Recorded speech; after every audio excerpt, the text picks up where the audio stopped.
Happy Navaratri. Navaratri 9 நாட்களுக்கும் உரிய புஸ்தகங்கள் என்கிட்ட இருக்குது. வருஷா வருஷம் நவராத்திரி சமயத்தில் அந்த புஸ்தகங்களெல்லாம் நான் எடுத்து வச்சு எல்லாத்தையும் வாசித்து ஞாபகப்படுத்திக்குவேன். எனக்கு எல்லாமே ஞாபகம் இருக்குது. எங்கள் அம்மா சொல்லி கொடுத்துருக்காங்க, எங்கள் பாட்டி சொல்லி கொடுத்துருக்காங்க.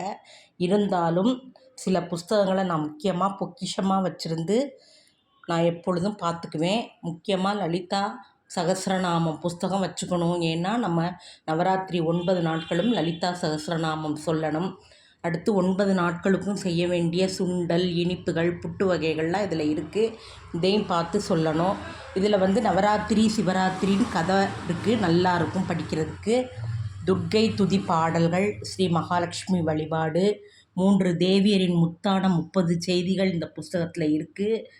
எல்லாமே ரொம்ப நல்லா இருக்கும். படிக்க படிக்க படிக்க படிக்க ஆனந்தமாக இருக்கும்.